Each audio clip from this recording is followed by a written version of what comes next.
Assalamualaikum warahmatullahi wabarakatuh. Perkenalkan, nama saya Hasna Akila dengan NIM 2021111338 dari kelas Hukum Ekonomi Syariah 5I.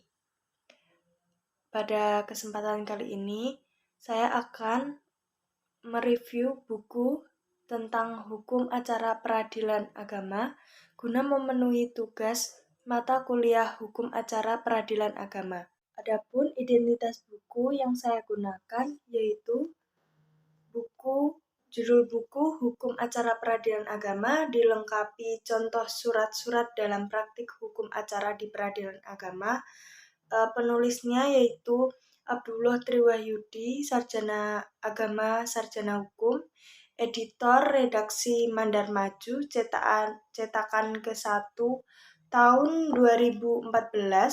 Penerbitnya yaitu CV Mandar Maju dan ketebalan buku yaitu 14,5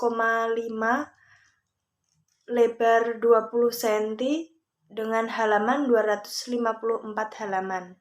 Untuk sekian kalinya, CV Mandar Maju melakukan publikasi ilmiah dalam bentuk penerbitan buku sebagai salah satu upaya sosialisasi pengetahuan kepada masyarakat secara luas.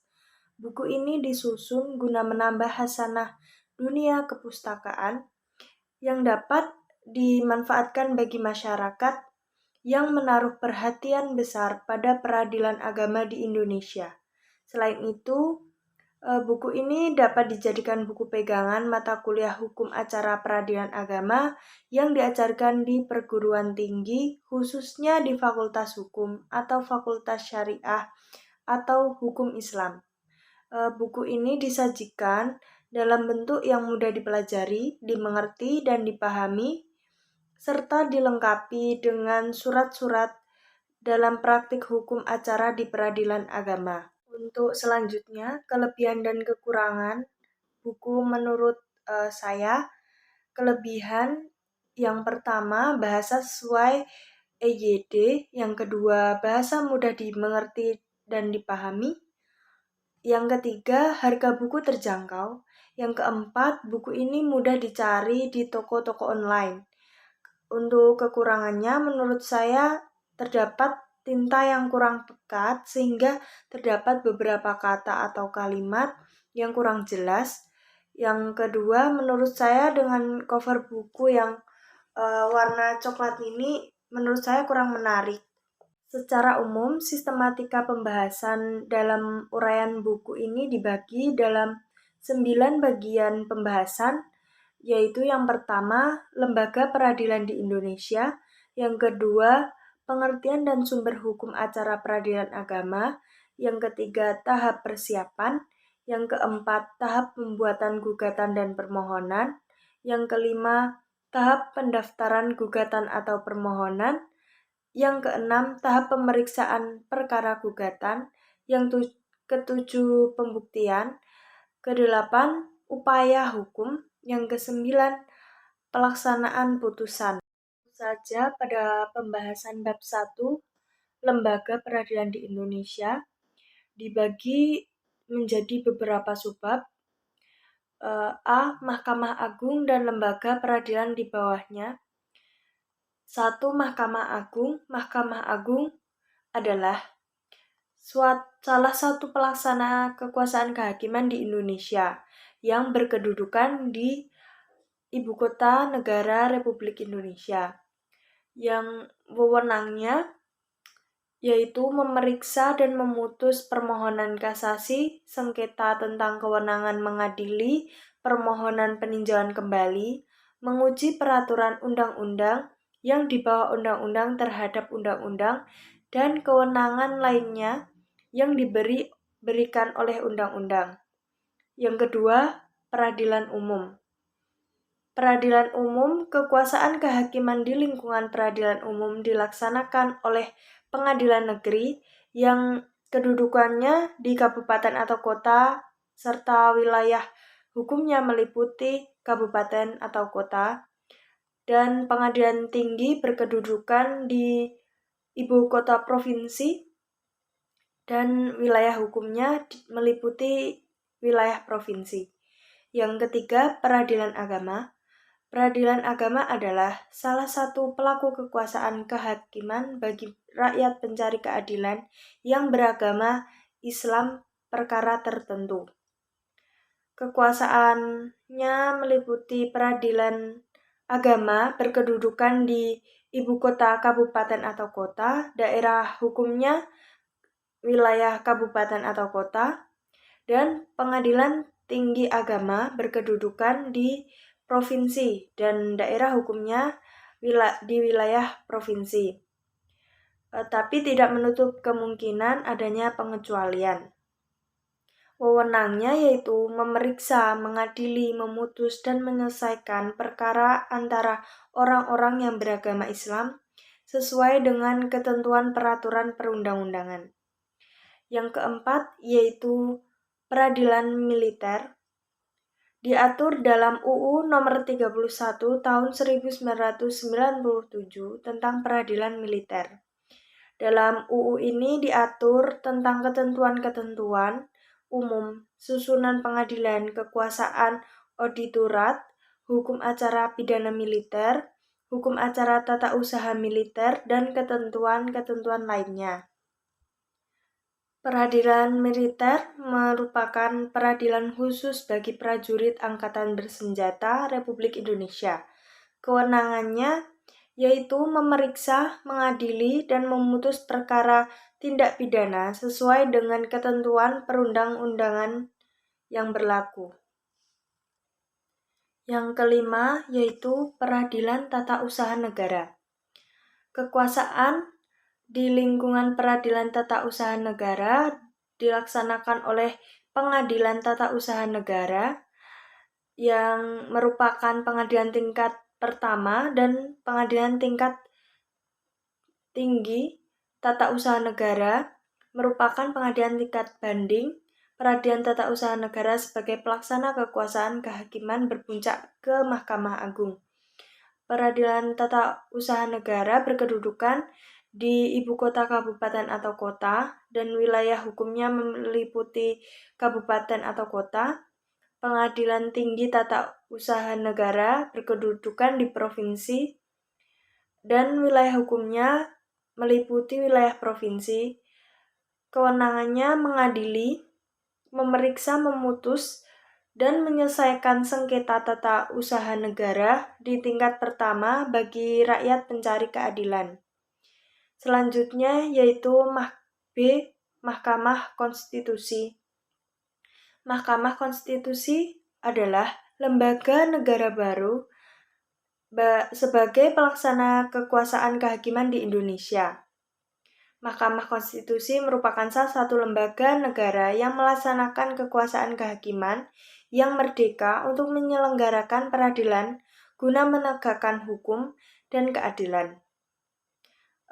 Mahkamah Konstitusi atau MK berkedudukan di Ibu Kota Negara Republik Indonesia.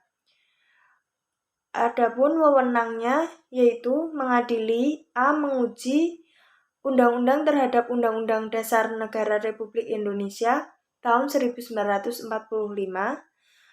B. Memutus sengketa kewenangan lembaga negara yang kewenangannya diberikan oleh Undang-Undang Dasar Negara Republik Indonesia tahun 1945, C. Memutus pembubaran partai politik, dan D. Memutus perselisihan tentang hasil pemilihan umum.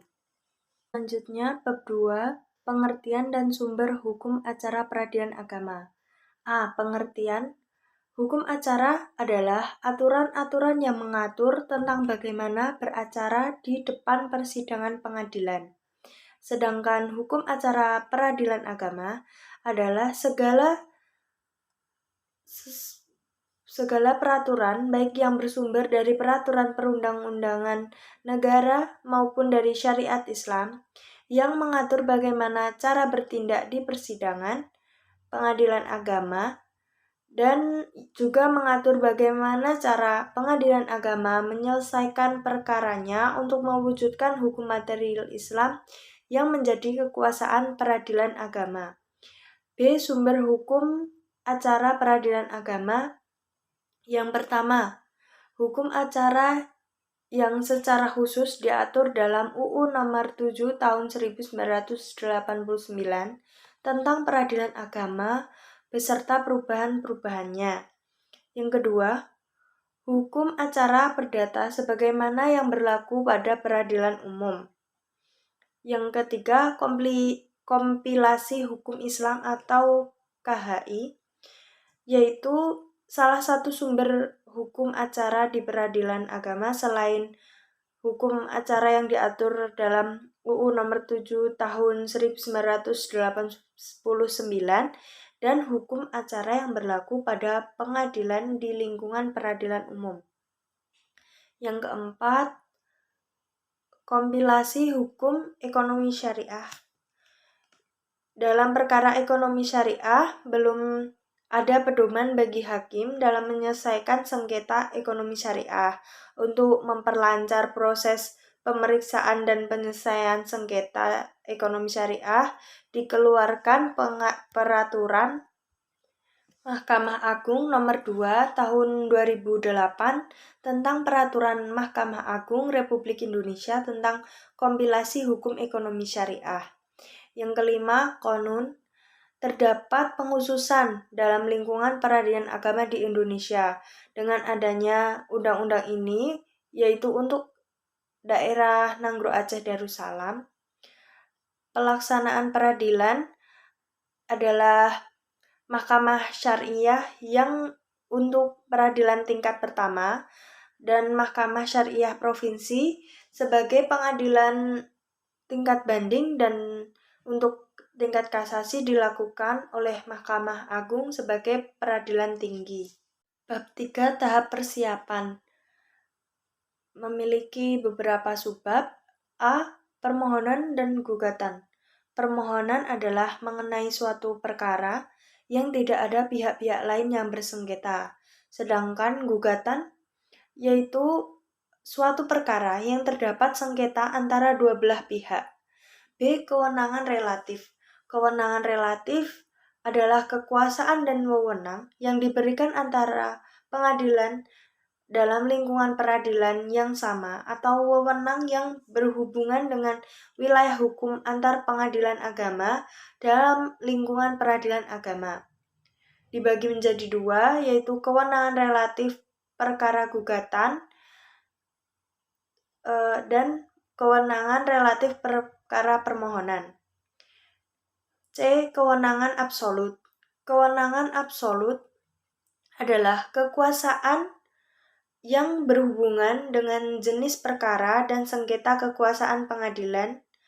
Pengadilan agama berwenang untuk memeriksa, memutus, menyelesaikan perkara tingkat pertama antara orang-orang yang beragama Islam di bidang perkawinan, warisan, wasiat, hibah, wakaf, zakat, infak, sedekah, dan ekonomi syariah. D. Kewenangan absolut peradilan agama di Provinsi Nanggro Aceh Darussalam. Bahwa dengan adanya amandemen Undang-Undang Dasar Republik Indonesia UU Nomor 18 Tahun 2001 tentang otonomi khusus bagi Provinsi Daerah Istimewa Aceh sebagai Provinsi Nanggro Aceh Darussalam.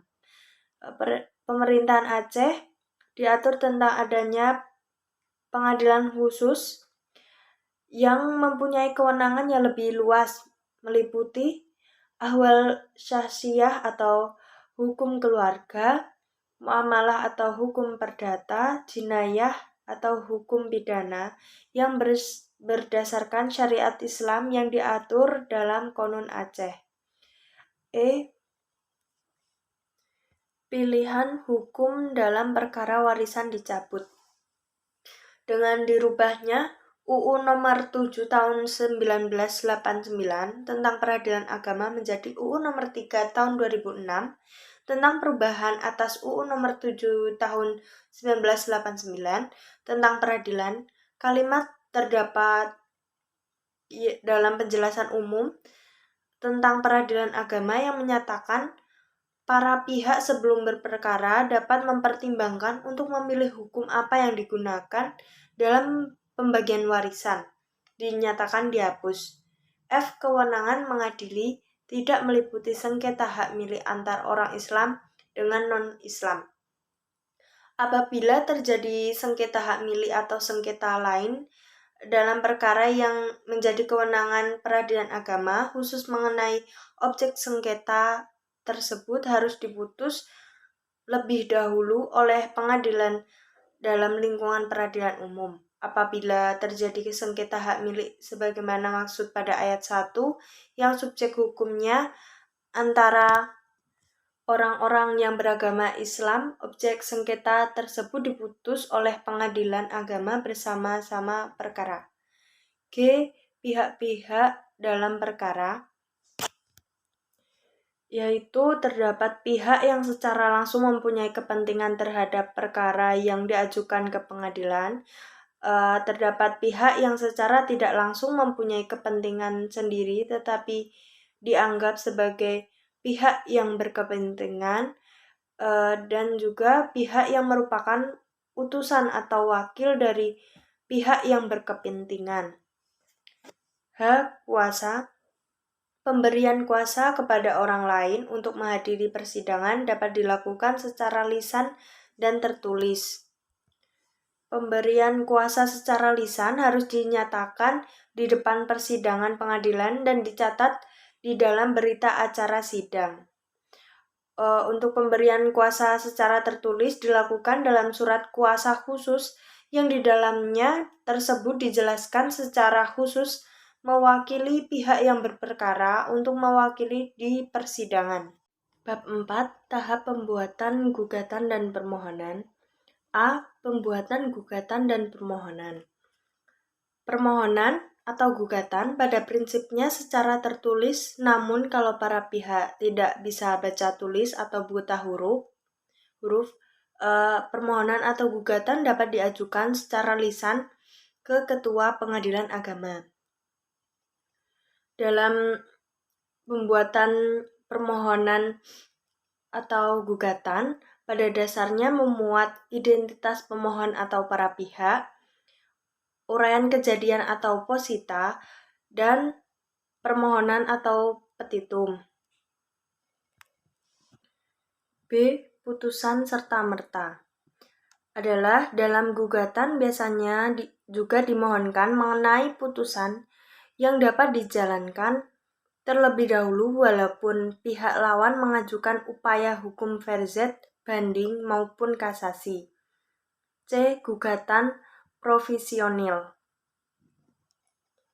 yaitu gugatan yang diajukan oleh pihak yang berkepentingan supaya dilakukan tindakan pendahuluan untuk kepentingan salah satu pihak. D. Sita jaminan. Agar terdapat jaminan kelak apabila gugatan yang diajukan telah diputus dan mempunyai kekuatan hukum tetap dapat dilaksanakan eksekusi, maka penggugat perlu untuk mengajukan permohonan sita jaminan. Macam-macam sita jaminan adalah konservatoire beslag atau penyitaan terhadap harta benda bergerak milik tergugat atas permohonan penggugat untuk menjamin gugatannya. Yang kedua, refinditoire beslag adalah pernyataan yang diajukan oleh penggugat kepada pengadilan terhadap harta benda bergerak maupun tidak bergerak milik penggugat yang berada dalam kekuasaan tergugat. Yang ketiga, sita marital adalah penyitaan yang diajukan oleh istri atas barang-barang bergerak atau tidak bergerak yang merupakan harta bersama karena adanya gugatan perceraian agar selama proses berlangsung suami tidak memindahkan, mengalihkan, dan menghilangkan harta bersama. E. Kumulasi gugatan. Kumulasi gugatan dibagi menjadi dua, yaitu 1. Kumulasi subjektif, yaitu suatu gugatan yang pihak-pihaknya atau subjeknya terdiri dari beberapa orang. 2. Kumulasi objektif, yaitu gugatan yang diajukan di pengadilan agama terdiri atas satu objek gugatan atau beberapa objek gugatan yang menjadi sengketa atau suatu gugatan yang objek gugatannya lebih dari satu. Selanjutnya, bab 5, tahap pendaftaran gugatan atau permohonan. A. Pendaftaran gugatan atau permohonan. Permohonan atau gugatan didaftarkan di kepaniteraan pengadilan agama yang berwenang memeriksa dengan membayar biaya perkara. Biaya perkara meliputi biaya kepaniteraan dan biaya materai, biaya untuk para saksi, saksi ahli, penerjemah, dan biaya pengambilan sumpah, biaya untuk memeriksa setempat dan tindakan lain yang diperlukan pengadilan, dan biaya pengadilan pemberitahuan dan lainnya. B. Penetapan majelis hakim. Perkara yang telah didaftarkan di pengadilan agama oleh panitera disampaikan kepada ketua pengadilan agama untuk dapat menunjuk majelis hakim yang memeriksa, memutus, dan mengadili perkara dengan suatu penetapan yang disebut penetapan majelis hakim atau PMH, yang terdiri atas satu orang hakim sebagai ketua majelis dan dua orang hakim sebagai hakim anggota serta panitera sidang. C. Penetapan hari sidang. Penetapan hari sidang disesuaikan dengan kondisi para pihak yang dipanggil berdasarkan jauh tidaknya lokasi tempat tinggalnya. Penetapan hari sidang dilakukan dengan ketentuan bagi pihak yang berada di wilayah Indonesia dan diketahui tempat tinggalnya dilakukan selambat-lambatnya 30 hari setelah perkara didaftarkan. Bagi orang yang berada di luar negeri selambat-lambatnya 6 bulan sejak perkara didaftarkan. Bagi yang tidak diketahui tempat tinggalnya dilakukan paling lambat 4 bulan sejak perkara didaftarkan.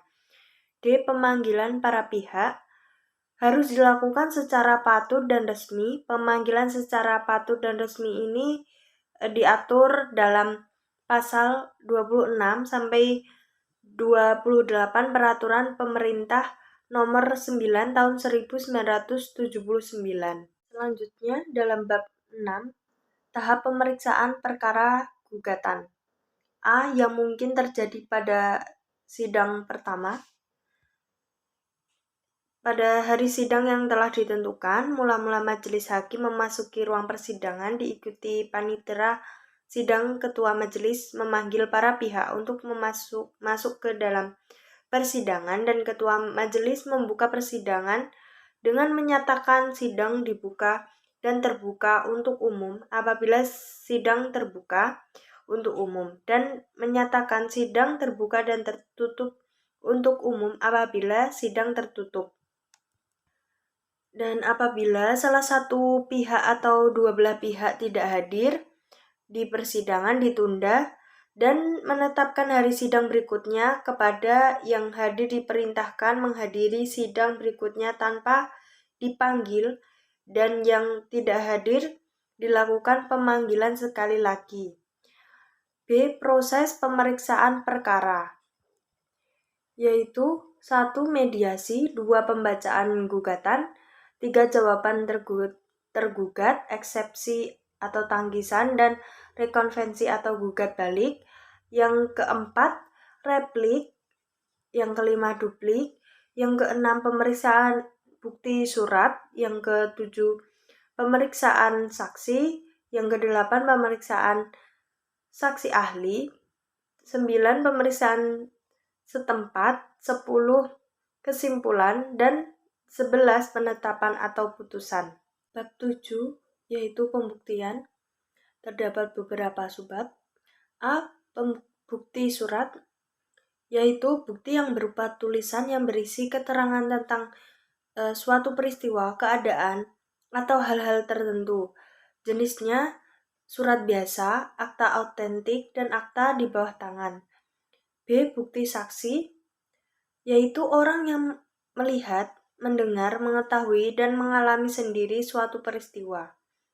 C. Persangkaan, yaitu kesimpulan yang ditarik oleh undang-undang atau majelis hakim terhadap suatu peristiwa yang terang nyata ke arah peristiwa yang belum terang kenyataannya.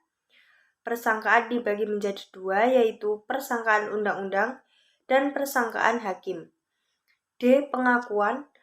Pengakuan terhadap suatu peristiwa yang didalilkan dianggap telah terbukti adanya peristiwa yang didalilkan tersebut. Macam pengakuan yaitu pengakuan di depan sidang dan pengakuan di luar sidang. E. Sumpah, yaitu pernyataan yang diucapkan dengan resmi dan bersaksi kepada Tuhan oleh salah satu pihak yang berperkara bahwa apa yang dinyatakan itu benar. 8. Upaya hukum. A. Upaya hukum biasa, yaitu upaya hukum atas putusan atau penetapan pengadilan yang belum mempunyai kekuatan hukum tetap. Dibagi menjadi 3. Yang pertama, verzet, yaitu perlawanan terhadap putusan yang telah dijatuhkan secara verstek atau tanpa hadirnya tergugat atau termohon sama sekali oleh pengadilan tingkat pertama yang diajukan oleh tergugat atau termohon. Yang kedua, banding, yaitu upaya hukum biasa yang pertama terhadap penetapan atau putusan pengadilan tingkat pertama untuk diajukan atau dimohonkan pemeriksaan ulang di pengadilan tingkat banding. Pemeriksaan perkara dalam pengadilan tingkat banding adalah pemeriksaan ulang secara keseluruhan.